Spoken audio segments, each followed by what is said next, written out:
Kia ora folks, let's have a look at how I'm going to accomplish the task of taking a photo of myself, shrinking myself down, and putting myself into another image.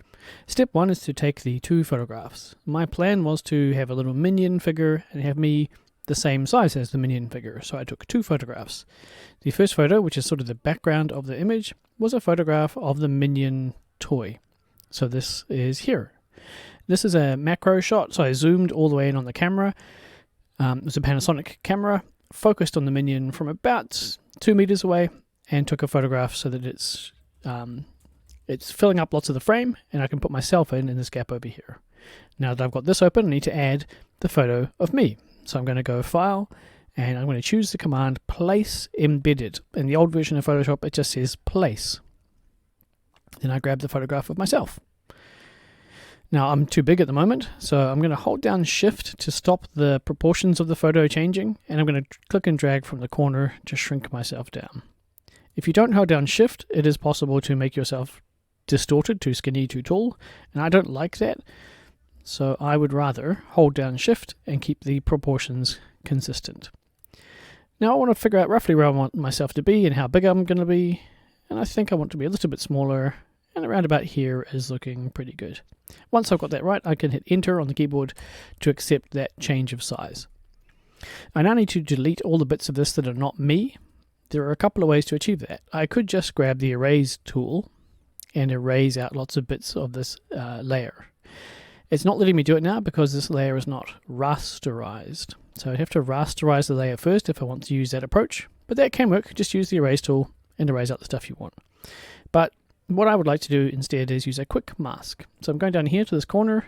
There's a circle inside a rectangle, and it says Quick Mask. If you hover over it, Add Layer Mask. I'm going to do that. That's created this little box here, this little white box. That's like a stencil. Anything I paint black on the stencil or the mask will be removed. So I can grab my paintbrush tool, make sure my color selection is black, get a big size paintbrush, like, I don't know, 100. I'm going to go for really hard edges on my paintbrush so that where I cut off is really perfectly going to cut it out. Now, why is this not working fully? Because the opacity is at 12%. So if we take our opacity up to 100%, our flow is 100%. There we go. Now, as I'm painting here, what I'm doing is telling this mask, the layer mask, to cut out all the bits that are painted in black. And as I'm painting, you can see down in the bottom right-hand corner, bits of this image here are being painted in black. So that's what the job that I'm currently doing is I'm telling it where to mask out the bits that I don't want.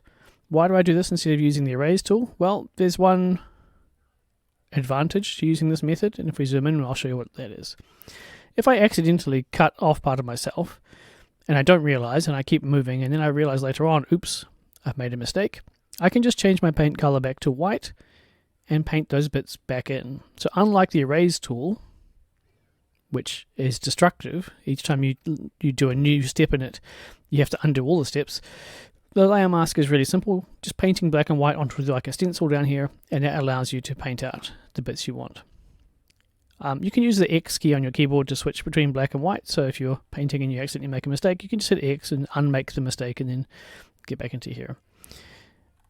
I'm making my paintbrush a bit smaller as I get into the more fine details. This is a slightly slow process. This might take me half an hour to do the full version of, but eventually I'll have myself painted, the background painted out or masked out using a layer mask, and you'll just see me in the image, which will be nice. That's what I want. That's the effect I'm going for. Once that's done, I'll do a very rough version of it now just to show you what it looks like. Obviously this is not accurate. There we go. And back of my neck, top of my head. There's a very, very rough approximation of what this might look like. You then have a little bit of the top layer, which is the picture of me.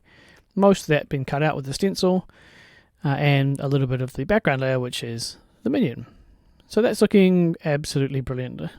I could spend a lot longer finessing those edges to make them look good, but that's the basic idea. And when you're finished, you can go File and choose Save As or Save a Copy to turn it into a JPEG. So that's the easy document format. And I'll put number 2 on the end of there and hit Save. There are some extra steps. Excuse me. There are some extra steps you can take if you want to be extra fancy. So if you look at this, I'm a bit sharper than this image. This image is a bit noisier and a bit less sharply focused. So I could add to the picture of myself a little bit of blur and a little bit of noise. I would do that by not using the mask, but clicking back over onto the picture, which is the left one of these two things down here, and going up to filter and choosing noise. Add a bit of noise to here. Not too much. We don't want to go overboard on these effects. We just want to try and make it blend in a little bit more with the background. And so for noise, you can see that's the sort of speckly red, green, bluey stuff here. If I turn on heaps of it, you can see there's far too much.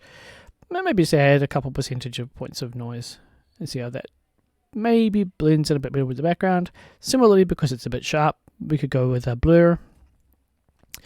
Maybe just a Gaussian blur. Keep that number fairly low. And it's just very subtle, softens up some of those details to make it blend in a little bit better. You can still move yourself around, and the mask moves with the layer. So you can see I'm not moving outside from underneath that stencil because the mask and the layer are attached to each other. You can duplicate this layer, and we'll see what happens if we do that. Does it also duplicate the mask? Yes, it did. So then we've got 2 copies of me with the same mask, which is good. If you transform the layer, okay, we rotate me, the mask rotates with it, so they're sort of attached to each other, which is helpful. So that's how I would personally go about doing this job. I know there are other techniques people have used. You can use the erase tool. You can use a quick selection tool to select yourself and then erase around the outside. There's a number of different ways you can achieve this effect. I personally quite like the quick mask approach. Let's just go for a really quick second way of doing this. So just drop an extra layer in here, hold down shift, shrink this down. There is the option to select your subject in this version of Photoshop. It's the more modern, more zhuzhed up version of Photoshop. Again, it might want me to select subject. It uses sort of photo recognition technology to look for and find the image of me, and it usually does a pretty good job. That doesn't exist in old versions of Photoshop, but it does exist in this version. So hopefully it's done a pretty good job there.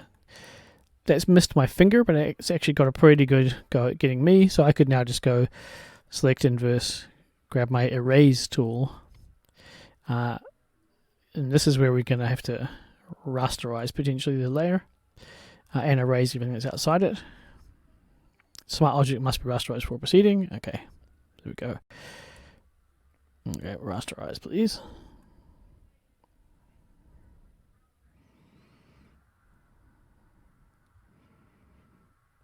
There we go. So once it's rasterized, we can then use the erase tool on that. And it hasn't done a bad job. It's picked up most of me. It's, as you see, missed my finger. If we come in for a closer look, we might spot a couple other places where it wasn't fully accurate, but it's actually done a pretty darn good job. So if you're lucky enough to be using a modern version of Photoshop, this job could be a lot faster, but I think the quick mask tool gives you lots of precision and allows you to fine-tune to your heart's desire. Alright, good luck with that. Hopefully you are able to achieve this job too. Ka kite anō.